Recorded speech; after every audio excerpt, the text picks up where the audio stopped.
Hello everyone, welcome to a new lecture. So in this lecture we are going to continue with our previous lecture where we were discussing the previous year paper of RPSC first grade. So in this series of lectures we are especially focusing upon the literature part of RPSC first grade. So in the earliest lecture we have discussed about the syllabus. We have discussed like the different aspects of the syllabus, the level of preparation that you should have while preparing for this particular exam, the graduation level, the post graduation level, etc. And then we have been focusing upon the literature part, the literature questions that have been a part of the exam, and we were discussing some questions in the last lecture, and let's continue with our next question. Okay, so the next question that we have is again from Indian literature, that is Kamala Das in her poem Dance of the Eunuchs sets up a contrast between. So Dance of the Eunuchs, as I told you, is a confessional, not confessional. Kamala Das used to write confessional poetry. This particular poetry is not confessional. This is a poetry about the eunuchs, the transgender community that we have. So about them, what she feels that those people might feel because of the societal stigma that is associated with it. तो उन लोगों को किस तरह के societal barriers से go through करना पड़ता है because of their identity, because of their biological identity. That is what she talks about in this poetry. तो यहाँ पे जो हमारा क्वेश्चन है वो है कि sets up a contrast between. तो इस पर्टिकुलर पोएट्री में वो दो चीज़ों के बीच में कॉन्ट्रास्ट करती हैं. कॉन्ट्रास्ट मीन्स दो ऑपोजिट चीज़ों के बीच में आप कोई पैरेलल ड्रॉ करते हो. सो वो कौन सी चीज़ें हैं, ठीक है. The options are greenery and deluge, ecstasy and sterility, mirth and glee, heat and dust. And the correct answer is option number 2, that is ecstasy and sterility. All right, let's move to question number 2. Okay, what did the eunuchs not sing about as they danced in Kamala Das' poem on them? Okay, so the eunuchs, as I told you, when she starts the poem, जब वो poem start करती हैं तो वो describe करती हैं एक scene जहाँ पे some eunuchs, some transgenders, they are dancing on the road. Okay, तो उस scene से उनकी poem का it starts, and वहाँ पे she now the question is कि they are singing some song. Obviously they people dance and they sing, so they're singing a song, and when they're singing a song so what they are not singing about. Okay, so if you know what they're singing about from the poem, you can easily answer this one, that what they are not singing about. So lovers dying, children left unborn, melancholic themes, better times to come.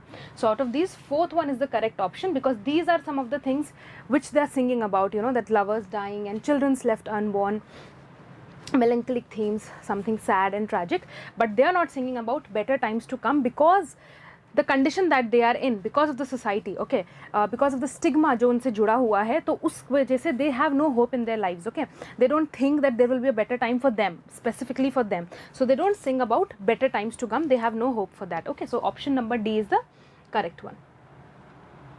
What did the eunuchs not sing about? Okay, the question is, all right, when is the title of the Thane of Cowder bestowed on Macbeth and by whom? Now we have again moved to the unit where we are talking about drama, and this particular question is from Shakespeare's drama Macbeth. So the question is, when is the title of the Thane of Cowder bestowed on Macbeth and by whom? So Macbeth is a character, and he was given the title, this particular title, Thane of Cowder. Now the question is that who gave the title on Macbeth and by whom? Okay, so when it was given and who gave the title to Macbeth. All right, so on the barren heath by Banquo, in Inverness by Lady Macbeth, following the defeat of Norway by Duncan, during the battle by the king's emissary Ross. The correct answer is option number 3. This title was given to him on the defeat of Norway, and it was given to him by Duncan. All right. Will all great Neptune's ocean wash this blood clean from my hand? Who says this and when? Again, this dialogue is from Macbeth. Okay, so when we are going to study Shakespeare specifically, and the dramas of Shakespeare that we have, As You Like It and Macbeth, I'm sure it's As You Like It because one Macbeth is there. Okay, so when we are going to study them, we have to pay special attention to certain scenes and acts and the dialogues. Okay, like as you can see the dialogue, they have directly quoted the dialogue from the drama, and they have asked us like who said it and when. When in the sense like what was the context and when the particular speaker was speaking these lines. All right. So the options are Lady Macbeth in her sleepwalking, Macbeth after murdering Duncan, Banquo's ghost at the banquet, Macduff's wives, murderers. The correct option is option number B. Tomorrow and tomorrow and tomorrow, Macbeth utters this on hearing of.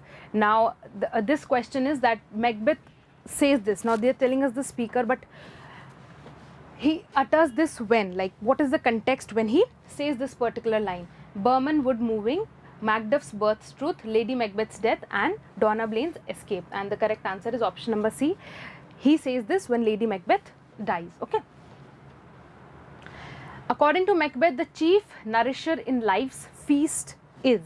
So this is again the dialogue by Macbeth. So as you can see, you have to pay special attention to the dialogues by Macbeth and also by Lady Macbeth, one of the very famous soliloquy by Lady Macbeth that we are going to study in detail. Okay, so please pay special attention to the dialogues of Macbeth when you are preparing this drama.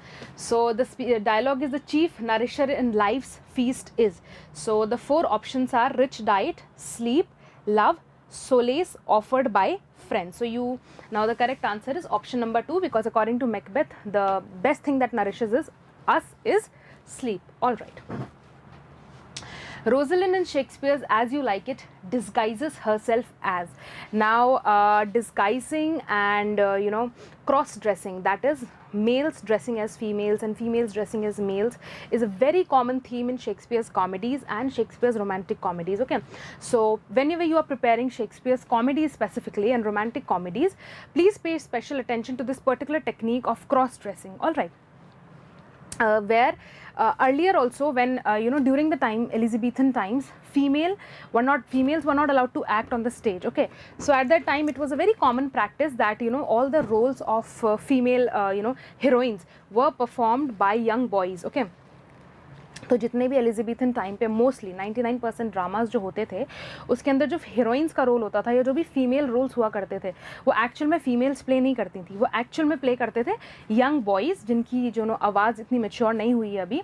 So they were suppose to act those feminine roles, क्योंकि females का theatre का part होना and public stage पे act करना was not considered modest at that time. ठीक है, तो cross dressing ऐसे भी शेक्सपियर के टाइम की थीम रहेगी. दूसरा, उनके ड्रामाज में भी एक बहुत इंपॉर्टेंट थीम रहती है डिस्गाइज. डिस्गाइज मीन्स आप कुछ और अपना लुक मतलब आप कुछ जो आप हो वो नहीं होके कुछ और आप ड्रेसअप कर रहे हो to look like someone else. या फिर बहुत बार ये एक इम्पॉर्टेंट प्लॉट ट्विस्ट होता था शेक्सपियर के ड्रामाज में, where one character is dressing up as someone else, किसी और की तरह ड्रेसअप होके, and they are creating some twist in the plot. So this is one of the technique that Shakespeare uses very widely. अपने जितने भी romantic comedies और comedies में ज़्यादातर उन्होंने use किया है. ठीक है, तो please pay special attention to this particular technique. Here again the question is in the same way that Rosalind is a very important character in As You Like It. She disguises herself as. So actually she is Rosalind, but she disguises herself as someone. Now whom she disguises herself as? Eliana, Silvius, Ganymede, or Jacques? The correct option is option number 3. According to Jacques in his monologue, all the world's is a stage. What is the 7th stage? Now this all the world's is a stage is a very very famous part of this drama. एक separate poetry के तौर पे भी इसको कई बार आप text book में देख सकते हो. आई थिंक CBSE का जो 12th का या शायद 11th का जो सिलेबस है उसके अंदर भी this particular poetry is there. तो this poetry is a part of Shakespeare's As You Like It, where he says that all the world's a stage. Now the question here that comes is this dialogue. Now one thing that we understand from this dialogue is that who is the speaker. This is also a very important question. This might come that who is the speaker of all the world's a stage. So according to Jacques, so Jacques is the speaker in his monologue all the world's a stage. What is the 7th stage? So he talks about he talks about life की life के different stages होते हैं, first stage, second stage, 7th ऐसे. तो 7 stages उन्होंने बताए हैं. तो 7th stage किस चीज़ को उन्होंने बोला है? So we have some options here. A slippered pantaloon with spectacles. Second, childishness and mere oblivion. A woeful ballet with strange oaths, full of vice, saws and modern instances. The correct option is option number B. Second, childishness and mere oblivion. Second, childishness उसको क्यों बोला है? Because 7th stage is almost the stage where the person is in their old age. Okay, they're about to die or almost they're in their death bed or something like that.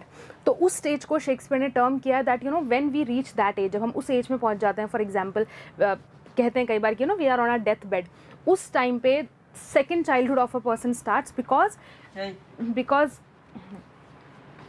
Second childhood of the person starts, because जो भी human होता है no, when we reach that age, तो हमारी जो wisdom होता है, जो हमारी वर्ली वाइसनेस होती है, वो सब एक तरह से डिग्रेड होना शुरू हो जाती है वापस से, एंड कहीं ना कहीं वो कंसिडर किया जाता है कि सेकंड चाइल्डहुड हमारा वापस से स्टार्ट हो जाता है. So that's why he says the 7th stage जो होती है वो second childishness and मियर oblivion. Oblivion means you don't really know what's going on and kind of unknown हो जाता है, क्योंकि कई बार मेमोरी लॉस हो जाती है, आइडेंटिफिकेशन हमारा लूज हो जाता है, we stop identifying people and that kind of things happen. So the correct option is option number 2. Who utters the word, "Oh cause, cause, my pretty little cause, that thou did know how many fathom deep I am in love," in As You Like It. Now direct question, आपको dialogue दिया गया है and you are being asked about the speaker. So this dialogue is from As You Like It, and who is the speaker? Celia, Fihey, Orlando, Rosalind. So correct answer is option number 4, Rosalind. So Rosalind says this dialogue. In the epilogue, Rosalind, before bidding farewell, makes a last appeal to Jacques to be happy, her father to live in Arden, the women in the audience to like the play, game it and not to trouble Orlando. Correct option is option number 3. So if you have read the drama thoroughly, if you have gone through the different dialogues, different acts, different scenes, you'll easily be able to answer these type of questions, क्योंकि as you can see direct questions है, कोई analytical question नहीं है इसमें, आपको कोई character analysis नहीं पूछा, कुछ भी नहीं पूछा, आपसे सिर्फ डायरेक्ट स्पीकर के आपको डायलॉग्स दिए and then you are being asked about the speaker या फिर listener or maybe the context when this particular thing is said. Also एक जो common theme है जिस पे questions आ सकते हैं, that is they ask you about the act or the scene in जिसमें ये particular dialogue आया है या जिस particular किसी scene के बारे में they can ask. So be prepared for those kind of questions as well. Alright, so इसका correct answer है option number C, the women in the audience to like the play. 31. What is Bacon's prescription for those whose wits are wandering? Now with this we have come to the questions on the essays. Okay, Francis Bacon, very famous English essayist, जिनके कुछ essays हमारे syllabus में हैं and we have to study them line by line because her line से कुछ ना कुछ question put up होने के chances होते हैं. बहुत ज़्यादा लेंदी essays नहीं है and they are interesting essays.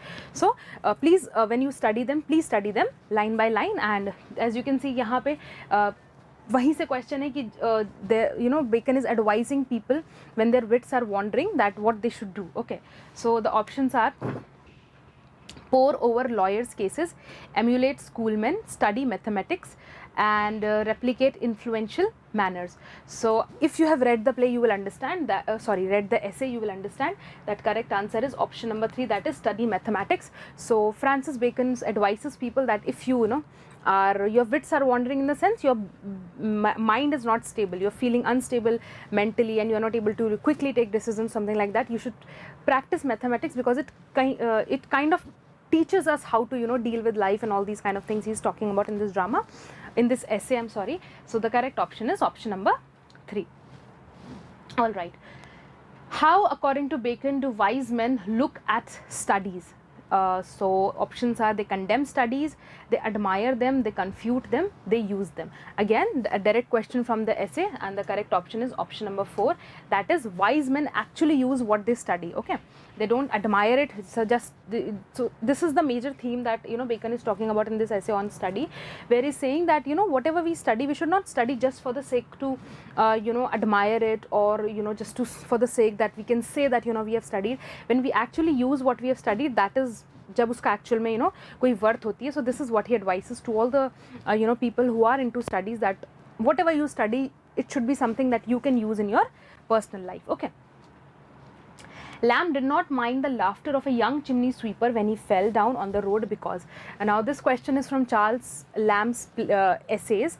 उनके भी essays हमारे syllabus में है. When we will study Francis Bacon और Charles Lamb, आपको एक बहुत sharp contrast दिखेगा दोनों के essays में, ठीक है.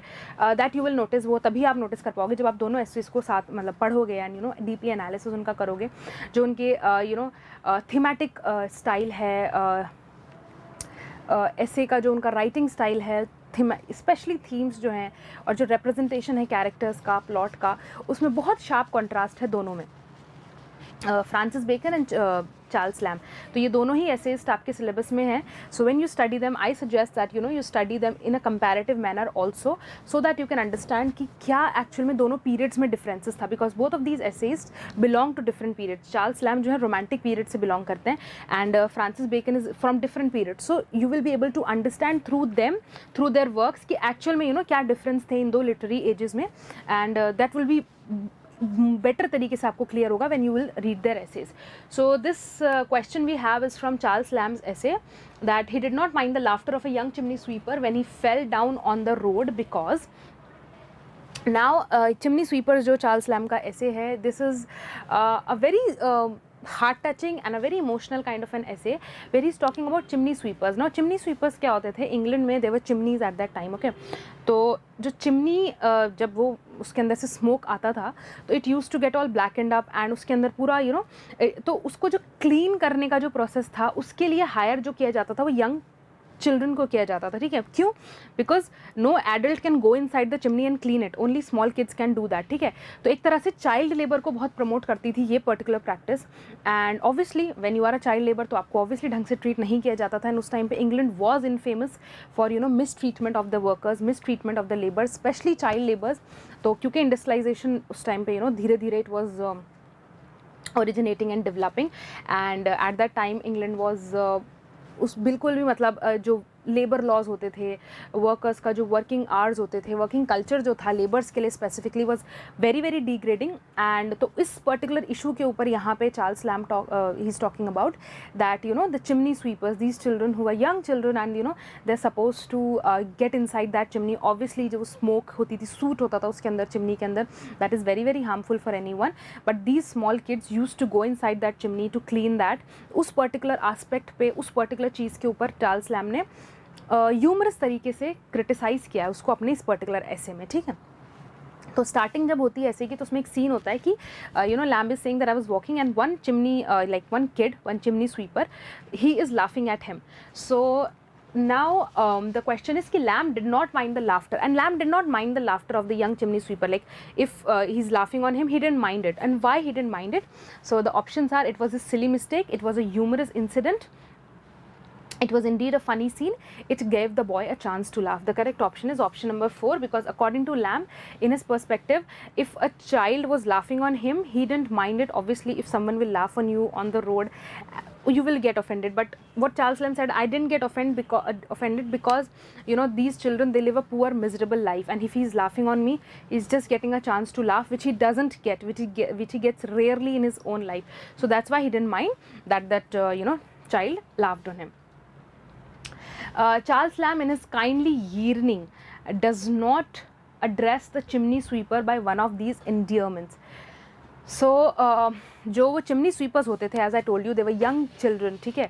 तो कई बार उनके लिए बहुत सारे नाम ले लिए जाते थे. For example even in our culture if you talk about, तो कई बार होता है कि when we look at the eating places, जो रेस्टोरेंट्स हो गए या फिर जब रोड साइड जो ढाबाज होते हैं स्पेसिफिकली, वहाँ पर छोटे जो बच्चे होते हैं, दे आर वर्किंग, ठीक है, और उनको उनके नाम से मोस्टली लोग नहीं बुलाते हैं. They have small nicknames जो उनके वर्क से एसोसिएटेड होते हैं. So they are being addressed by those particular nicknames only. तो इसी तरह this was the same thing that used to happen there also.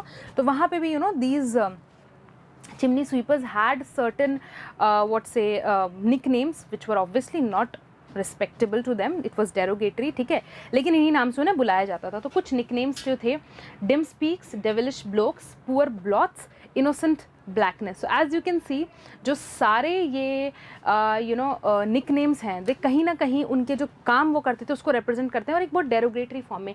dim speaks because obviously जब वो चिमनी के अंदर जाते थे, they are all blackened, ठीक है, उनकी पूरी स्किन, सब उनका स्किन वगैरह सब ब्लैक रहता था because of the smoke that goes on them. तो they वर कॉल्ड, वही चीज़ उनकी आइडेंटिटी बन गई थी कि they look like poor blots, they look like blackness और समथिंग लाइक दैट, ठीक है. इसी तरह से उन्हें बुलाया जाने लगा था। तो यहाँ पे करेक्ट आंसर है option number 2, devilish blokes. As you can see बहुत ही एक it's a cruel kind of a nickname. Okay, so this is one particular nickname that Charles Lamb didn't use for them because he felt that it's a very derogatory term to use for any child, that devilish blokes, you're calling a child devilish, it's very cruel in itself. This is one particular, others were still like okay fine we can use them, but this one he particularly deliberately didn't use this particular nickname for the chimney sweepers. Okay, next question is the last line of Hardy's novel The Mayor of Casterbridge is.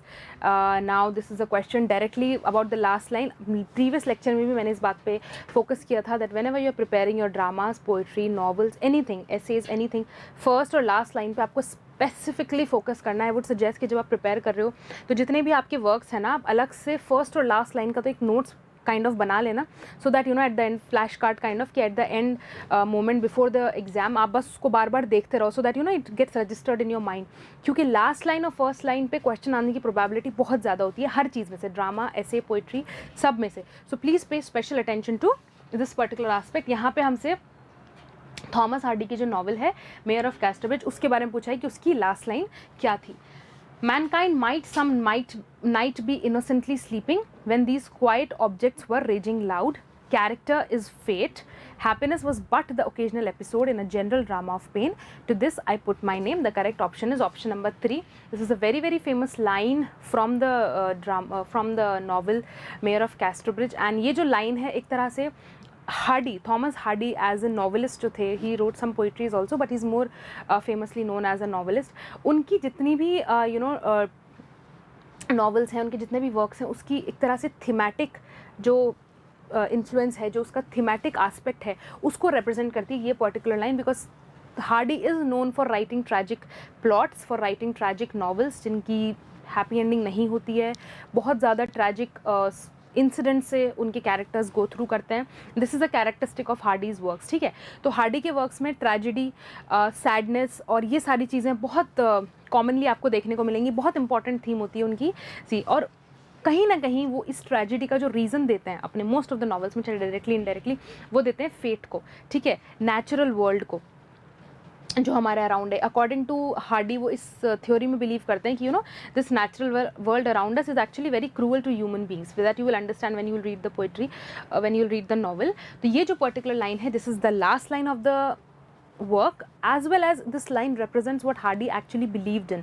उनका fate की तरफ जो perspective था, life की तरफ जो perspective था, tragedy, happiness, इन सब चीज़ों की तरफ जो हार्डी का पर्सपेक्टिव है, सब चीज़ें एक लाइन में समराइज हो सकती हैं। And the line is happiness was but the occasional episode in a general drama of pain. According to him जो हमारी लाइफ है उसमें जो कॉन्स्टेंट पार्ट है वो है pain, and happiness is just an occasional drama. Like occasional चीज़ें क्या होती हैं, for example one day you have it, एक चीज़ कांस्टेंट होती है और कुछ ओकेजनल चीज़ होती है। तो जो चीज़ कांस्टेंट है हमारी लाइफ में दैट इज़ पेन, जो चीज़ ओकेजनल है जो कभी कभी हो सकती है, नहीं भी हो सकती, that is happiness. This is what Hardy believes in, and यही उनकी नॉवेल्स में उनके कैरेक्टर्स, उनके प्लॉट्स के थ्रू रिप्रेजेंट भी होता है। ठीक है, and this is the last line of the poem novel also, the mayor of Casterbridge. Who reveals the past of Henchard in the court where he himself is a magistrate? Now the question is from Mayor of Casterbridge only.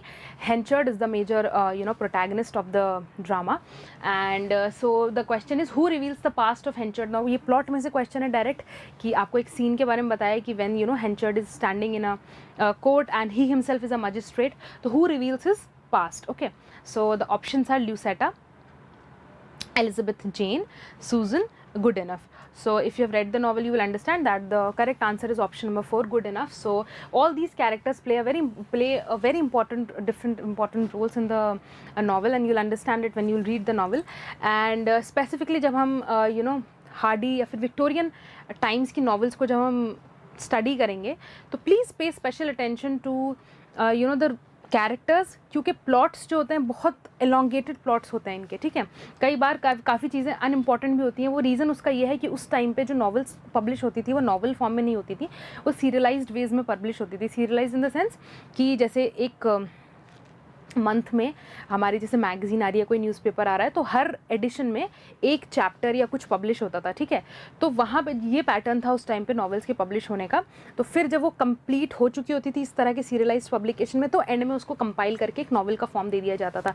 तो Thomas Hardy की novels हो गई, Charles Dickens की novels हो गई, ये सारी mostly novels जो हैं इसी तरह से पब्लिश हुई हैं, ठीक है। जब इस तरह से नॉवेल्स पब्लिश हो रही हैं तो उनका एक बहुत इंपॉर्टेंट जो टेक्निक नॉवेलिस्ट यूज़ करते हैं वो उसको बोलते थे Cliff hanger technique. Cliff hanger technique क्या होती थी कि जब भी आपका फॉर एग्जांपल आपकी एक न्यूज़पेपर में नॉवल पब्लिश हो रही है कि हर 15 डेज़ में, वो मैगजीन में एक नॉवल पब्लिश हो रही है कि हर 15 डेज़ में एक मैगजीन आती है, उसके अंदर एक चैप्टर होता है। नाउ जो इस पर्टिकुलर मेरी अभी 15 डेज़ की मैगजीन है उसके अंदर जो मेरा चैप्टर अगर मैं पब्लिश होगा, तो आई वुड ऑलवेज़ वांट कि जो मेरे रीडर्स हैं वो मेरे नेक्स्ट एडिशन का वेट करें, ठीक है। वो कैसे वेट करेंगे, जब आप उस अपने इस एडिशन के जो चैप्टर है उसकी एंडिंग कुछ ऐसे सस्पेंस वाले या फिर कुछ ऐसे थ्रिल वाले नोट पे एंड करो कि people are interested to know what happens next. ये टेक्निक हम बहुत कॉमनली देख सकते हैं जो हमारे टीवी सीरीज़ होते हैं सारे, ठीक है, जो भी हमारे शोज़ होते हैं जिसमें भी सीरियलाइज्ड जो वेज़ में हमारे ये होते हैं, लाइक फॉर एग्जांपल एक अभी आया वीकली हमारे शोज़ होते हैं या फिर जो भी सीरियलाइज चीज़ होती है उसमें ये क्लिफ हैंगर टेक्निक हमेशा यूज़ की जाती है। प्लीज़ पे इस टेक्निक के बारे में I would want you all to study when you are studying Victorian novels, because this was a technique widely used by novelist during Victorian times. तो इसी वजह से भी काफ़ी बार जो प्लॉट होता है विक्टोरियन नॉवेल्स का बहुत एलोंगेटेड हो जाता है, कई बार अननेसेसरी चीज़ें ऐड हो जाती हैं जो एक्चुअल में प्लॉट में बहुत ज़्यादा कंट्रीब्यूट नहीं कर रही, but just for the sake of elongating the novel and adding something new in every edition they use to do it, ठीक है। So please pay special attention जब आप ये नॉवल प्रिपेयर कर रहे हो। All right, at the end of the novel the vendor of sweets Jagan. Now this question is from Vendor of Sweets by R.K. Narayan, and Jagan is a very important character. He's the son of the major protagonist. So what happens to him at the end of the novel is taken to jail, retreats to the grove, takes Grace back to America, become a sculptor. The correct answer is option number 2, and this is also again a very simple novel. When you will read it, तो R.K. Narayan is famous कि जो उनकी language होती है works की, बहुत everyday language को वो यूज़ करते हैं, ठीक है। तो ये बहुत सिंपल सी नॉवल है, जब आप इसको रीड करोगे इट शोज़ अस कि इंडिपेंडेंस के टाइम पे, जस्ट पोस्ट इंडिपेंडेंस जो हमारी कंट्री का सिनेरियो था उसके बारे में he talks about, and different characters are there, like the major characters Jagan, Grace, and different characters are there. कुछ important incidents हैं. So this is again a very sweet novel, simple language, and so but this you have to study. इसके अंदर specifically आपको study करना होगा कि जो Gandhian influence उस टाइम पे लोगों में था उसको किस तरह से रिप्रेजेंट किया आर के नारायण ने through his characters, and all this you have to prepare. Last second question is, a dose of prison life is not a bad thing, it may be just what he needs now. Who uttered these words in the Vendor of Sweets? Cousin, Grace, Jagan, or the white bearded man? Who says this? This is said by Jagan, that a dose of prison life is not a bad thing. It actually improves your character, your personality when you live in prison. This is what he believed in. So this is the speaker of these lines is Jagan. Jagan got the greatest shock of his life when he came to know that Mali wanted $1,000 to set up a factory. Mali and Grace had been living together in his house without marriage, and Mali had been arrested for a bottle of alcohol found in his car. Grace has left the house. So Jagan is the major character in this novel, and Mali is the son of Jagan, okay. And he has returned from America. So in one of the scenes it shows that Jagan, he gets a greatest shock of his life about his son.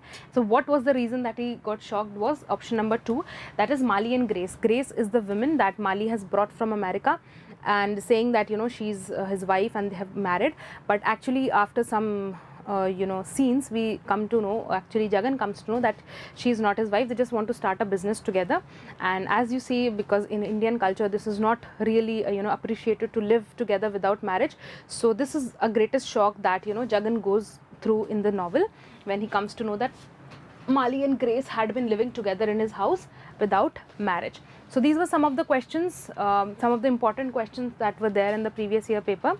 This is a 2018 paper, which I think which took place in 2020, January 2020. It was 2018 vacancy, the question paper that we are discussing. Okay, so I hope this was helpful to you, and rest of the questions we will be discussing in our next lecture.